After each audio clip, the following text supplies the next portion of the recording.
Hello, I'm Seamus and we're here at Killruddery, and today we're talking about salad leaves and the walled garden. So, well, Killruddery, first of all, of course, being a kill, there would have been a dispensary, a hospital and a pharmacy here going back 1,000 years or more. So before the Brabazons arrived, there will have been a history here of dispensing pharmaceuticals, and those pharmaceuticals would have been derived from natural herbs growing in this area. So there is a very long tradition here of that. And in terms of the way the garden is currently laid out, yes, there's a Victorian overlay, but the bone structure of the garden is 17th century. One of the oldest gardens, continuous developed gardens in Ireland. And there are some wonderful things to eat within that bone structure. So foraging here is always great fun. But in terms of the salad, of course, then most salad is actually a very modern thing. Most varieties of the leaves that we eat these days wouldn't have been known of 50 years ago. And we grow them in the walled garden. So while the garden is very old, salad itself, or what we now treat as salad these days, is a relatively modern phenomenon, but still worth eating. Okay, great. So what we're doing today, mainly, what I'm doing today mainly, is I'm excited to see how the figs have developed in the last week. They better have developed quite well, because I'm planning to use them in a dish tomorrow. And I also need to make fig ice cream for the week after. But whilst I'm down here, I also need a wide selection of herbs, and I'll get some salad leaves. So I think at the moment we've got about 14 kinds of salad leaf. It's a perfect time in the year for them. We're in August. We're beginning to replant some of the earlier varieties, but still cropping, and we're cropping the main varieties. The spring was very long and very dry this year, so certain things were delayed, but now we're certainly getting the full bounty of the harvest.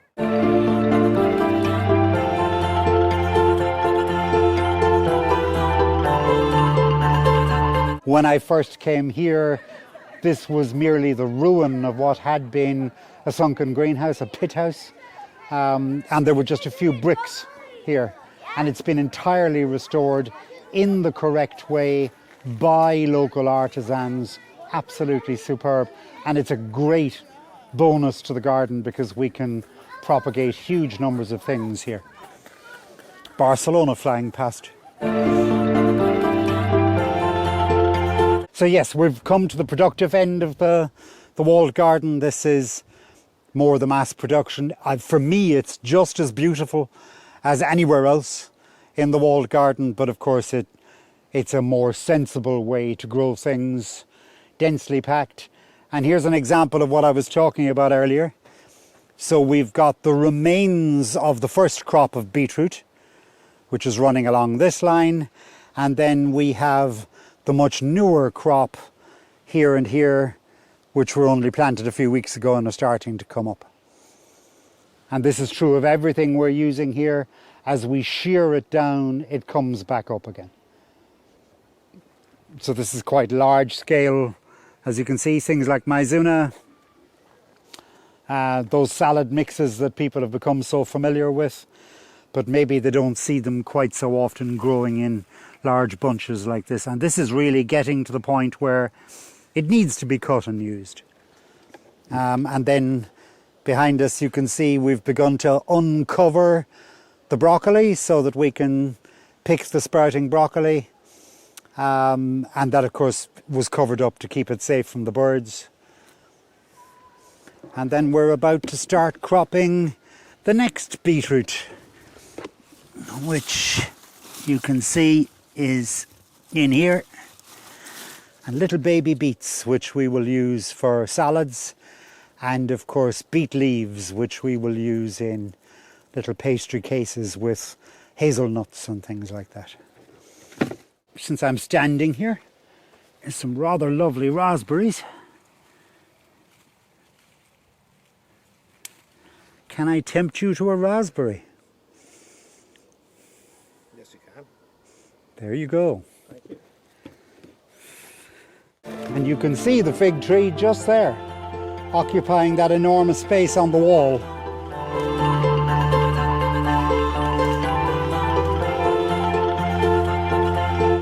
I'm going to plunge in here. Goodness knows what's in here. And I'm looking for figs. And figs, of course, in this climate, don't really ripen on the tree.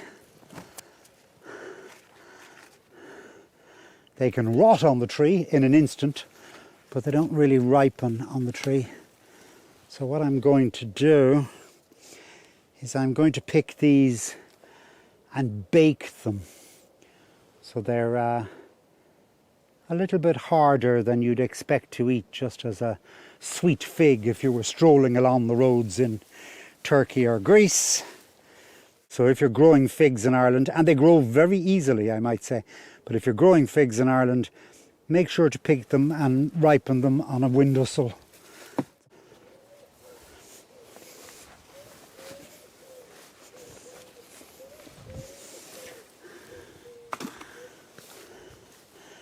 And of course the fun, when I was a child, or not necessarily a child, but when I was much younger, it was quite fun to clamber up a wall and climb a fig tree. But I'm afraid such days are past. So I'll pick the ones within reach, and I'll send somebody younger and more agile to get the higher ones. How long have you been working here, Seamus? On and off for 10 years. I say on and off because I get to do the fun things. So I try and have fun making preserves and vinegars and experimenting with new ideas and trying out experimental menus and taster menus and things. And then other younger people get to do all the hard work of delivering it on a daily basis. Great. Nice. So here we have the remains of some broccoli which has gone to flour. And broccoli in flour is incredibly sweet, and combined with mustard and rapeseed oil makes the most beautiful dressing.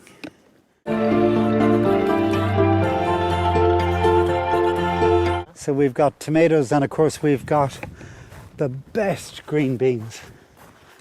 And look, this is all of our herbs replanting for second crops, and our beans replanting for second crops over here. And here we are. And look at this, everywhere you turn, the most beautiful beans. Yeah, I saw them in the shop earlier. And they really are absolutely delicious, like butter.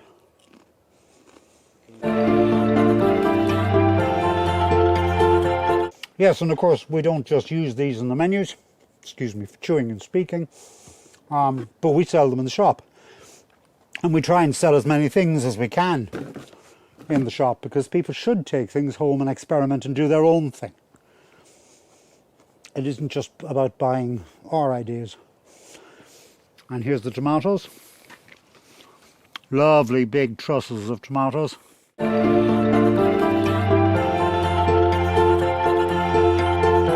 And it's kind of nice. So this is the fun thing about picking courgettes. So you can see courgette developing, but you can also see male flowers which have no fruit developing. And you can pick those male flowers. They use them dishes as well, Seamus? Oh, absolutely, beautifully edible. 40 years ago, Myrtle Allen was stuffing these with a little fish mousse and steaming them and serving them as an amuse. This is wonderful. This is lemon balm, which of course makes great tea, but it has another function which is really important. And the reason there's a lemon balm hedge running the whole way along the side of this polytunnel is because lemon balm deters greenfly.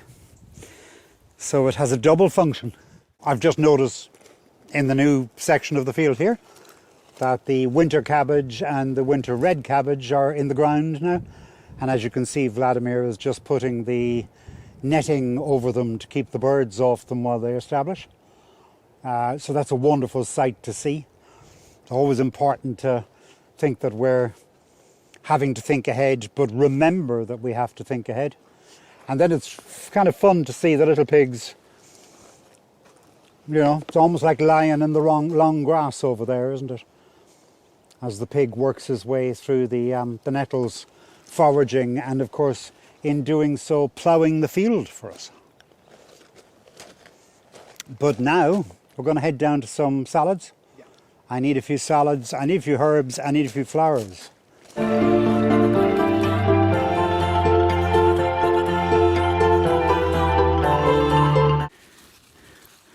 So I'm going to selectively cut my way through, which will drive the gardener crazy, of course, naturally, since he wants neat cutting of variety. But I'm just looking for certain flavours.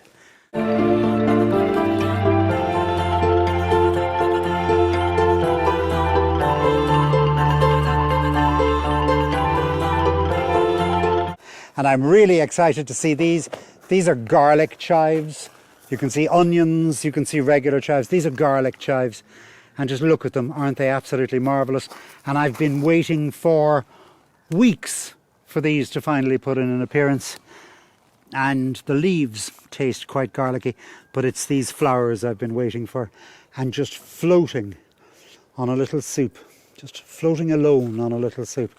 You'll be amazed at the amount of taste and fragrance that they're going to produce once they warm up on the top of that soup. So I'm delighted to see these garlic chives, grow them at home.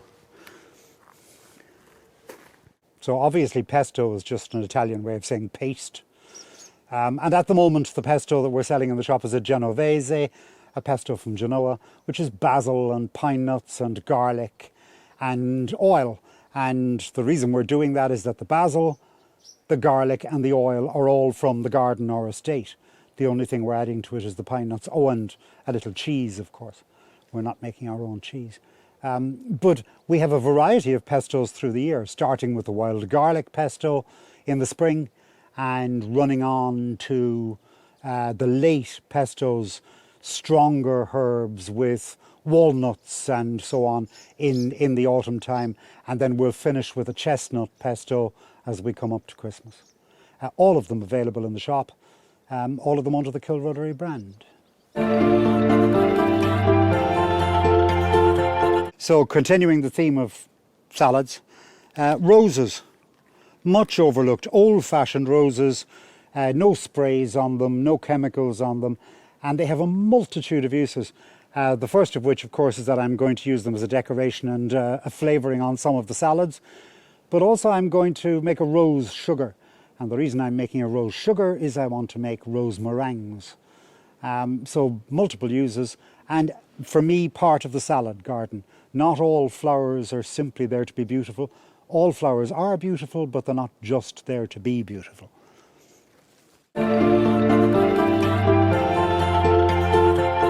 Rhubarb, much maligned, much misunderstood. In my grandfather's time, just about everybody who had a bit of land would have had a patch of rhubarb. It's full of vitamins, full of minerals, gorgeous thing to eat, and grows in Ireland almost regardless of the kind of summer we have. So everybody should be growing a bit of rhubarb and eating rhubarb. And it's really quite exotic, isn't it? When you see it growing like this, it just looks so tropical with these enormous leaves. So you could have it as part of your flower garden. And if you look backwards, that's exactly what we've done here. And nevertheless, it's a highly productive patch and we use it all the time for all sorts of things.